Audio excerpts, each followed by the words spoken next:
Hi hello. അപ്പോൾ എൻ്റെ പുതിയൊരു വീഡിയോയിലേക്ക് എല്ലാവർക്കും സ്വാഗതം. അപ്പോൾ ഞാനിന്നൊരു വീഡിയോ ചെയ്യാൻ വേണ്ടിയിട്ട് വന്നത്. ഇന്ന് ലൈവ് ഉണ്ട്, പക്ഷേ എങ്കിലും ഒരു വീഡിയോ തന്നെ ചെയ്യാനായിട്ടാണ് വന്നിരിക്കുന്നത്. അപ്പോൾ ഇന്നലെ നടന്ന ഒരു കൊലപാതകത്തിൻ്റെ കാര്യങ്ങളെക്കുറിച്ച് ഒരുപാട് ന്യൂസ് കേട്ടു.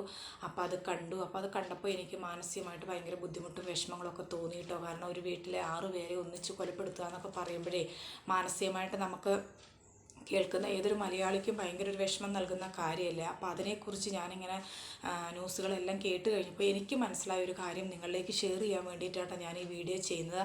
അപ്പോൾ അഫാൻ എന്ന് പറയുന്ന ഒരു പ്രതിയെക്കുറിച്ചാണല്ലോ ഇന്നലെ അവിടെ കാണിച്ചത്. അപ്പോൾ ആ വീട്ടിലുണ്ടായിരുന്ന ഒരംഗം തന്നെയാണ് ഈ അഫാൻ എന്ന് പറയുന്ന പ്രതിയും. അപ്പോൾ അതുപോലെ അഫാൻ്റെ കുഞ്ഞനിയനെയും അതുപോലെ ഉമ്മ ഉപ്പ ഇവരെല്ലാം കൊലപ്പെടുത്തിയെന്ന് കേട്ടപ്പോൾ മാനസികമായിട്ട് ഭയങ്കര വിഷമം തോന്നി എനിക്ക്. കാരണം നമ്മുടെ വീട്ടിലും നമ്മുടെ നാടുകളിലും നമ്മുടെ എല്ലായിടത്തും തന്നെ ഈ ഇങ്ങനെയുള്ള അഫാൻ എന്ന് പറഞ്ഞ പ്രതികൾ ശരിക്കും പറഞ്ഞാൽ ഉണ്ട് എന്ന് തന്നെയാണ് പറയേണ്ടത്. കാരണം ഇങ്ങനെയുള്ള ലഹരിക്ക് അടിമപ്പെട്ടും അതുപോലെ മയക്കുമരുന്ന് അതുപോലെ ഗെയിമിന് അടിമപ്പെട്ടും ഒക്കെ ജീവിക്കുന്ന മക്കളുണ്ടല്ലോ. അപ്പോൾ അവരെയൊന്നും നമ്മൾ തിരിച്ചറിയാതെ പോകുന്നു എന്നതാണ് നമ്മുടെ സമൂഹത്തിലെ ഏറ്റവും വലിയ തെറ്റ്. അത് നമുക്ക് മാറ്റിയെടുക്കാൻ ഒരു പരിധി വരെ മയക്കുമരുന്നിൻ്റെ കേന്ദ്രത്തിനോ അല്ലെങ്കിൽ പോലീസുകാർക്കോ അല്ലെങ്കിൽ നമ്മുടെ അംഗൻവാടിയിലെ ആശാപ്രവർത്തകർക്കോ ഒന്നും ഒരു പരിധി വരെ നമുക്ക് കഴിയില്ല. അപ്പോൾ ശരിക്കും പറഞ്ഞാൽ നമ്മുടെ അതിന് പൂർണ്ണമായിട്ട് അതിൻ്റെ എല്ലാ ഉത്തരവാദിത്വം ശരിക്കും ഓരോ മാതാപിതാക്കൾക്കും മാത്രമാണെന്നാണ് ഞാൻ പറഞ്ഞു വരുന്നത്. കാരണം എന്താണെന്ന് വെച്ചിട്ടുണ്ടെങ്കിൽ നമ്മുടെ വീട്ടിൽ വളരുന്ന കുട്ടികളുടെ സാഹചര്യം, അവരുടെ രീതികൾ, അവരുടെ നിലവാരം, സമൂഹത്തിലുള്ള പെരുമാറ്റം, അവരുടെ വീട്ടിലുള്ള ഇടപെടൽ, ഇതൊക്കെ വെച്ച് നോക്കിക്കഴിഞ്ഞാൽ നമുക്ക് മനസ്സിലാക്കാൻ പറ്റില്ലേ കുട്ടികളെ എത്രത്തോളം വഴിതെറ്റി പോകുന്നു അല്ലെങ്കിൽ എവിടം വരെ എത്തി എന്നുള്ള കാര്യം നമുക്ക് മനസ്സിലാക്കാൻ പറ്റില്ലേ.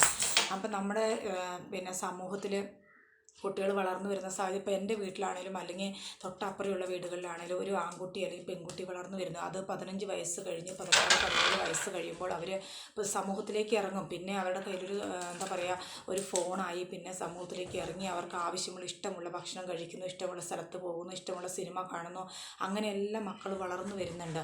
അപ്പോൾ ഇതിനിടയിൽ മാതാപിതാക്കളുടെ ഒരു ഡ്യൂട്ടി എന്താണെന്ന് വെച്ചാൽ അവർ വളർന്നു വരുന്ന മക്കളെ ശ്രദ്ധിക്കുന്നില്ല. അവരെവിടെ പോകണു, അവരെന്ത് കഴിക്കുന്നു, അവരെങ്ങനെ നടക്കുന്നു,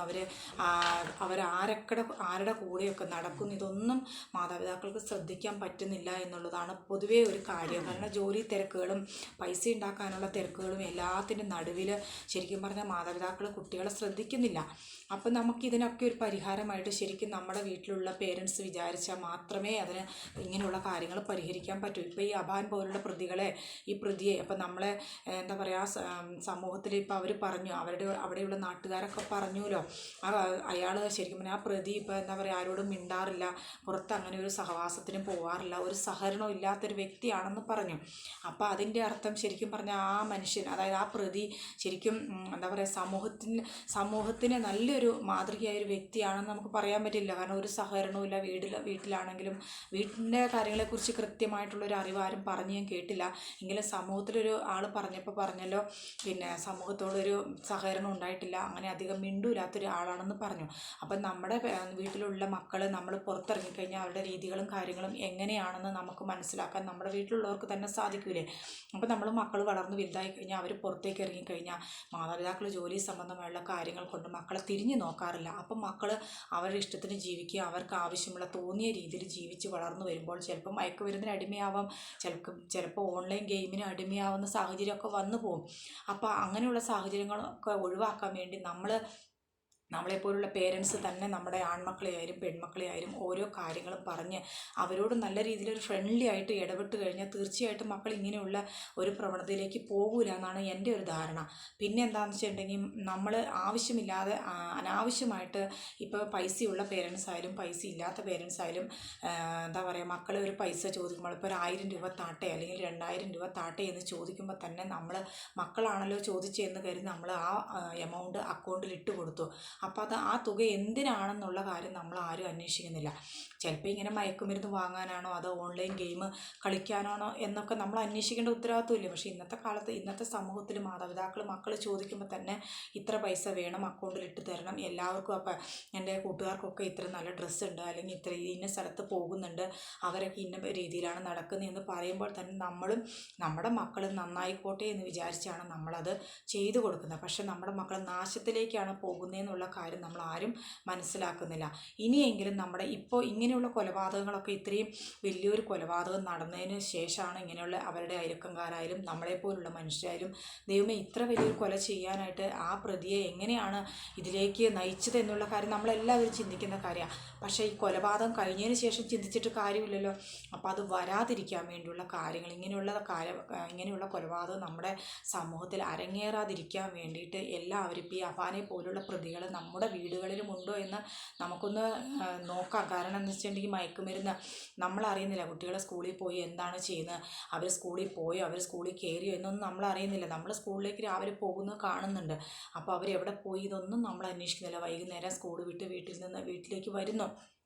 അപ്പം നമ്മളിതൊന്നും അന്വേഷിക്കാതെയല്ലേ ഓരോ ദിവസം ഇവർ കടന്നു പോകുന്നത്. അപ്പോൾ അവർ വളർന്നാണ് വരുന്നത്. അപ്പോൾ അവർ വീണ്ടും വളർന്നു വരുന്ന ആ സാഹചര്യത്തിൽ അവരുടെ മനോഭാവം, മനോനില ഇതെല്ലാം മാനസികമായിട്ട് കഠിനമായി ക്രൂരമായിട്ടാണ് വന്നുകൊണ്ടിരിക്കുന്നത്. അപ്പോൾ ഇതിനൊക്കെ ഒരു പരിധിവരെ നമ്മളൊന്ന് അതായത് കുട്ടികളെ ഒന്ന് വാച്ച് ചെയ്ത്, കുട്ടികളെന്ന് പറയാൻ പറ്റില്ല, അങ്ങനെ ഇത്രയും ഒരു 20 വയസ്സിന് മേലെ ഏജുള്ള ആൾക്കാരാണല്ലോ അത് പിന്നെ ആണായാലും പെണ്ണായാലും ഇങ്ങനെയുള്ള പ്രവണതയിലേക്ക് പോകുന്നത്. അപ്പോൾ അത് നമ്മൾ കുറച്ച് നമ്മുടെ വീട്ടുകാർ മാതാപിതാക്കൾ തന്നെ ഒന്ന് ശ്രദ്ധിച്ച് കഴിഞ്ഞാൽ ഇങ്ങനെയുള്ള കാര്യങ്ങൾക്ക് ഒരു പരിധി വരെ അതിന് എന്താ പറയുക അഡിക്റ്റ് ആവാണ്ടിരുന്നുകൂടെ. കാരണം അല്ലാതെ ഇപ്പോൾ കാസർഗോഡ് മുതൽ തിരുവനന്തപുരം വരെ മയക്കുമരുന്നിൻ്റെ കേന്ദ്രങ്ങൾ ഉണ്ടാക്കി ഇതിനെ കൊണ്ടുപോയി ചികിത്സിച്ചു. അതുകൊണ്ട് എന്ത് കാര്യം, നമ്മുടെ വീട്ടിലുള്ളവർക്ക് ശ്രദ്ധയില്ല, കുട്ടികൾ എവിടെ പോകണം ഇങ്ങനെയുള്ള കാര്യങ്ങൾക്കൊന്നും ശ്രദ്ധയില്ല. എന്നിട്ട് ഇതെല്ലാം കഴിഞ്ഞ് കൊലപാതകം നടന്നു കഴിയുമ്പോഴും അല്ലെങ്കിൽ മയക്കുമരുന്നിന് അടിമയായി കഴിയുമ്പോഴും അല്ലെങ്കിൽ നമ്മൾ എന്താ പറയുക വേറെ എന്തെങ്കിലും രീതിയിൽ അപകടത്തിൽ പെട്ട് കഴിയുമ്പോൾ നമ്മൾ പറയും അയ്യോ എൻ്റെ മക്കൾ ഇങ്ങനെ ഒരു അവസ്ഥയിലായിരുന്നോ എന്ന് ചോദിച്ചൊരു കാര്യമില്ല. അപ്പോൾ എല്ലാ രക്ഷിതാക്കൾക്കും അറിയേണ്ട ഒരു കാര്യം എന്താണെന്ന് വെച്ചിട്ടുണ്ടെങ്കിൽ നമ്മളെ മക്കളെ നമ്മളെപ്പോഴും സേഫാണോ, അവർ നടക്കുന്ന വഴി നേരായ വഴിയാണോ, അവർ പോകുന്ന റൂട്ട് കറക്റ്റാണോ എന്ന് നമ്മൾ ചെക്ക് ചെയ്യണം. ഇപ്പോൾ ഗൾഫിൽ പോയി പൈസ ഉണ്ടാക്കി അത് തിരിച്ച് നാട്ടിൽ വരുമ്പോൾ ചിലപ്പോൾ മക്കളെ ആർപ്പാടെ ജീവിതത്തിൽ മുഴുകി അല്ലെങ്കിൽ ഒരു പെണ്ണ് കേസിൽ പ്രതിയായി അല്ലെങ്കിൽ ഒരു കൊലപാതകയായി അല്ലെങ്കിൽ മയക്കുമരുന്നിന് അടിമയായി പിടിക്കുന്ന ഒരു സാഹചര്യം ഇപ്പോൾ നിലവിൽ എല്ലായിടത്തും തന്നെ കണ്ടുകൊണ്ടിരിക്കുകയാണ്. ഇപ്പം ഇങ്ങനെയുള്ള ഏജിലുള്ള മക്കളാണ് അധികം തെറ്റുകളിലേക്ക് പോകുന്നത്.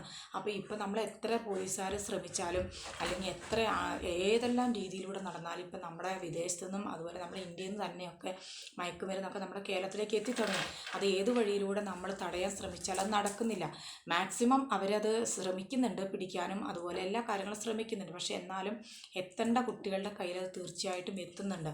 അപ്പം നമ്മൾ വീട്ടിലുള്ള നമ്മുടെ ഓരോ മക്കളെയും ശ്രദ്ധിക്കുക എന്നുള്ളത് ഓരോ രക്ഷിതാക്കളുടെ ഉത്തരവാദിത്വമാണ്. ഇപ്പോൾ 20 വയസ്സ് കഴിഞ്ഞാലും 25 വയസ്സ് കഴിഞ്ഞാലും ആണായാലും പെണ്ണായാലും എപ്പോഴും നമ്മളൊരു നിയന്ത്രണം വെക്കുക. അവരുടെ എന്ന് കരുതി അവരുടെ പ്രൈവസി കൊടുക്കണ്ടെന്നല്ല, പക്ഷേ അവർക്കൊരു നിയന്ത്രണം വെക്കുക.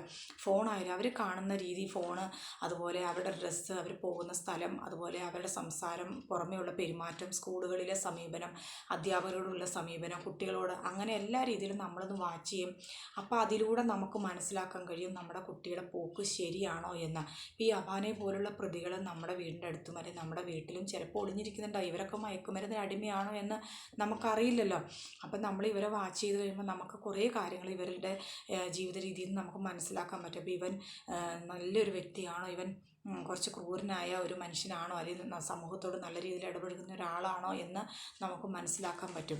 അതുപോലെ തന്നെ നമ്മൾ പഠിക്കുന്ന കാര്യമാണെങ്കിലും കുട്ടികളെ നല്ല രീതിയിൽ തന്നെ പറഞ്ഞു കൊടുക്കുകയും അതുപോലെ അവരോട് എപ്പോഴും നമ്മൾ ഒരു ഫ്രീ ആയിട്ട് ഇടപഴകാനുള്ളൊരു മനസ്സ് നമുക്ക് ഉണ്ടായിരിക്കണം, മാതാപിതാക്കൾക്ക് ഉണ്ടായിരിക്കണം. കുട്ടികൾ സ്കൂളിൽ പോയി വരുമ്പോഴാണെങ്കിലും എല്ലാ കാര്യങ്ങളും നമ്മുടെ വീട്ടിൽ വന്ന് പറയാനും അതുപോലെ അവരോട് നമ്മളെല്ലാ കാര്യവും പറയാനും ഉള്ളൊരു സ്വാതന്ത്ര്യം, പ്രൈവസി നമ്മൾ ഉണ്ടാക്കിയെടുക്കണം. അങ്ങനെ വരുന്ന എല്ലാ കുട്ടികളും തന്നെ ഒരുവിധം നന്നായി തന്നെ കാണുന്നുണ്ട്.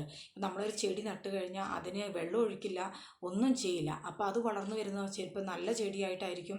ചിലത് വെള്ളം ഒഴിച്ചിലും വളം ഒഴിച്ചിലും സമൂഹത്തിൽ നിന്ന് കേൾക്കുന്ന രീതിയും അതുപോലെ പല രീതികളിലൂടെ നന്നായി വളരുന്നുണ്ട്. പക്ഷേ ഇന്നത്തെ സമൂഹത്തിൽ ഭൂരിഭാഗവും നന്നായി വളരുന്നവയല്ല. അപ്പോൾ അതുകൊണ്ട് നമ്മൾ ആവശ്യത്തിന് ശ്രദ്ധ കുട്ടികളിൽ, അതായത് ഇങ്ങനെയുള്ള ഏജുള്ള മക്കളിൽ കൊടുക്കണം. അവർ ചോദിക്കുന്ന പണം, അതുപോലെ അവർ ചോദിക്കുന്ന ഡ്രസ്സ്, വണ്ടി, ഇപ്പം എന്താ പറയുക പറക്കുന്ന വണ്ടി വേണമെന്ന് പറഞ്ഞു അപ്പം തന്നെ രക്ഷിതാക്കൾ ഗൾഫിലുള്ളവരാണെങ്കിൽ അപ്പം തന്നെ അക്കൗണ്ടിൽ പൈസ ഇട്ടു വേഗം തന്നെ ആ വണ്ടി വാങ്ങി. കുട്ടികൾ ആ വണ്ടി എങ്ങനെ യൂസ് ചെയ്യുന്നു, അല്ലെങ്കിൽ അതുകൊണ്ട് മറ്റുള്ളവർക്ക് അപകടമുണ്ടോ, അവർ ലൈസൻസ്, അതായത് നമ്മുടെ നിയമത്തിനനുസരിച്ചാണോ വാഹനം ഓടിക്കുന്നത് എന്നുള്ള കാര്യങ്ങളൊന്നും ചെക്ക് ചെയ്യുന്നില്ല. അപ്പോൾ ഇങ്ങനെയുള്ള കാര്യങ്ങളെല്ലാം നമ്മൾ ഈ പൈസയൊക്കെ വാരിക്കോരി മക്കൾക്ക് കൊടുത്തു കഴിയുമ്പോൾ ഇങ്ങനെയുള്ള കൊലപാതകങ്ങളും അതുപോലെ ഇങ്ങനെയുള്ള കാര്യങ്ങളൊക്കെ നമ്മുടെ സമൂഹത്തിൽ സംഭവിക്കും. അപ്പോൾ സംഭവിച്ചു കഴിഞ്ഞതിന് ശേഷം നമ്മളിത് അയ്യോ എന്ന് പറഞ്ഞിട്ട് കാര്യമില്ല. നമ്മളെപ്പോൾ നമ്മുടെ മക്കളെ വാച്ച് ചെയ്യും, അവരെ നല്ല രീതിയിൽ നടത്തണം, മറ്റുള്ളവർക്ക് മാതൃകയായിട്ട് ജീവിക്കണം എന്നുള്ള കാര്യം നമ്മളെപ്പോഴും ശ്രദ്ധിക്കേണ്ട ഒരു കാര്യമാണ്. അപ്പോൾ ഈ അഫാൻ്റെ കാര്യങ്ങളെക്കുറിച്ച് ഇപ്പോൾ 6 പേരെയാണ് ഒറ്റയടിക്ക് കൊന്നിരിക്കുന്നത്. അവൻ പോയി പോലീസ് സ്റ്റേഷനിൽ പോയി കീഴടങ്ങി എന്നൊക്കെ കേട്ടു. അപ്പോൾ ഇങ്ങനെ ഇത്രയ്ക്കും മാരകമായിട്ടുള്ളൊരു എന്താ പറയുക മനസ്സ്, ക്രൂരമായൊരു മനസ്സ് അവൻ്റെ ഹൃദയത്തിൽ ഉണ്ടാകണമെങ്കിൽ മയക്കുമരുന്നിന് അടിമയല്ലാതെ പിന്നെ എന്തിനാണ് ആ മനുഷ്യൻ അടിമയായിട്ടുള്ളത്? ഒന്ന് ചിന്തിച്ച് നോക്കൂ. നിങ്ങൾക്കെല്ലാം ചിന്തിക്കുമ്പോൾ മനസ്സിലാവില്ലേ? അപ്പോൾ കൂടുതലായിട്ടും മയക്കുമരുന്നിന് അടിമയായിട്ട് തന്നെയാണ് അവൻ്റെ മനസ്സ് ഇത്രത്തോളം വഴിതെറ്റിപ്പോയതും കൊല്ലാനുള്ളൊരു കാരണം. അതുപോലെ ഇപ്പോൾ കടം മേടിച്ചിട്ടുണ്ടെന്നൊക്കെ പറഞ്ഞു അത് കൊടുക്കാനുള്ള. അപ്പോൾ അത് വീട്ടുകാരത് ഇപ്പോൾ അപ്പാൻ്റെ വീട്ടുകാരെയല്ല ഞാൻ പറയുന്നത്, മൊത്തത്തിൽ പറയുകയാണ്. ഏത് വീട്ടുകാരാണെങ്കിലും മക്കളിങ്ങനെ ആവശ്യമില്ലാതെ ഓൺലൈൻ ഗെയിമൊക്കെ കളിച്ചും അതുപോലെ ആവശ്യമില്ലാതെ കടം മേടിച്ചിട്ടൊക്കെ വരുത്തുന്നുണ്ട്. ഇപ്പോൾ എല്ലാവരും തന്നെ എന്താ പറയുക ഓൺലൈൻ ഗെയിമിന് അടിമയാണല്ലോ. ഇപ്പോൾ ഭൂരിഭാഗം കുട്ടികൾ ഓൺലൈൻ ഗെയിമിനാണ് ഇപ്പോൾ അടിമയായിട്ട് കാണുന്നത്. അപ്പോൾ ഇങ്ങനെ ഓൺലൈൻ ഗെയിമൊക്കെ കളിച്ച് കഴിയുമ്പോൾ കുറേ പൈസയുടെ ബാധ്യതകളൊക്കെ വരും. അങ്ങോട്ട് പൈസ ഇട്ട് കൊടുക്കണം, ഇങ്ങോട്ട് പൈസ കൊടുക്കണം, ഇങ്ങനെയുള്ള കാര്യങ്ങളൊക്കെ സംഭവിച്ചുകൊണ്ടിരിക്കുകയല്ലേ. അപ്പോൾ അതുകൊണ്ട് എന്താ പറയുക, അപ്പോൾ അങ്ങനെയുള്ള കാര്യങ്ങളൊക്കെ നമ്മുടെ കുട്ടികളിലുണ്ടോ എന്നൊക്കെ നമ്മൾ ശ്രദ്ധിക്കണം. ഫോൺ അങ്ങ് കൈ കൊടുത്തു കഴിയുമ്പോൾ രക്ഷിതാക്കൾ ശരിക്കും പറഞ്ഞാൽ എൻ്റെ മോൻ അങ്ങനെ ഫോൺ കാണുന്നുണ്ട്, അത്യാവശ്യം കാണുന്നുണ്ട് എന്നൊക്കെ പറഞ്ഞ് ഇട്ടിച്ച് പോകും. അപ്പോൾ അതേ ഞാൻ ഇത്രയേ പറഞ്ഞിട്ടുള്ളൂ. അപ്പോൾ നമ്മുടെ സമൂഹത്തിൽ നമ്മുടെ മക്കളെ ഒന്ന് നല്ല രീതിയിൽ എന്താ പറയുക ഒന്ന് പ്രോത്സാഹിപ്പിച്ച് അവരെ നല്ലോണം കെയർ ചെയ്യാനും അവരും നമ്മളുമായിട്ടൊരു ഫ്രണ്ട്ഷിപ്പ് ഉണ്ടാക്കാനും ശ്രമിക്കുക മാതാപിതാക്കൾ.